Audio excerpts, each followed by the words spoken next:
ప్రత్యక్ష యుద్ధంలో ఓటమి పాలవుతున్నటువంటి ఉక్రెయిన్ కొత్త ఎత్తులు వేస్తుంది. అది కోవర్ట్ ఆపరేషన్స్. రష్యాలో ఉన్నటువంటి వాళ్ళకి డబ్బులు ఇచ్చి, రష్యన్ పౌరులకి డబ్బులు ఇచ్చి వాళ్ళని కోవర్ట్లుగా మార్చుకుని వాళ్ళ ద్వారా రష్యాలో ఉన్నటువంటి అధికారుల్ని చంపించడం ద్వారా, ఇప్పుడు మనం ఎట్లయితే పాకిస్తాన్లో తీవ్రవాదుల్ని అంతమొందించడానికి వేస్తున్నాం స్కెచ్, లేకపోతే కనుక సిరియాలోనో ఇంకో చోట మనం ఎట్లా ప్లాన్స్ చేస్తున్నామో అట్లాగా రష్యన్ సైన్యాన్ని చంపడానికి, రష్యన్ సైనికాధికారులను చంపడానికి రష్యన్ పౌరులనే ప్లాన్ చేసుకున్నది ఉక్రెయిన్. అట్లాంటి ఒక ప్లాన్ని భగ్నం చేశారు రష్యన్ సైనికులు. అధికారికంగా ఆ విషయాన్ని వెల్లడించారు. Russia claim to have thwarted a Ukrainian assassination attempt in the Zaporizhzhia reason.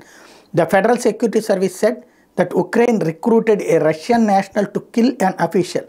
FSB added the would-be assassinate Vitaly Dipitro was neutralized after resisting arrest. The Russian agency also released a video that shows the alleged suspect planting an IED under a parked car. ఇది అక్కడ అధికారులు అంటే ఇది జపోరిజియాలో పూర్తిగా Russia సైన్యం ఏం లేదు, కొంచెం ఉంది. కాబట్టి అక్కడ ఉన్నటువంటి ఒక రష్యన్నే తన డబ్బులు ఇచ్చి కొనుక్కుని వాళ్ళ ద్వారా అక్కడున్న అధికారులు, కీలకమైన అధికారులను చంపేస్తే అప్పుడు మళ్ళీ ఉక్రెయిన్ వచ్చి రష్యా ఆ జపోరిజియా ప్రాంతాన్ని తిరిగి ఆక్రమించుకోవడానికి స్కెచ్ వేసింది. అందులో భాగంగా ఈ వ్యక్తికి డబ్బులు ఇచ్చినటువంటి వ్యక్తికి సంబంధించిన సమాచారం రష్యా పసిగట్టింది. వెంటనే అతన్ని పట్టుకోవడానికి ప్రయత్నించింది. ఆ వెంటనే అక్కడ అతను తప్పించుకోవడానికి ప్రయత్నించాడు. వెంటనే కాల్చి చంపారు. వాడు ఒక ఐఈడి బాంబు పెట్టడానికి ప్రయత్నించాడు అన్నటువంటి విషయం బయటపడింది.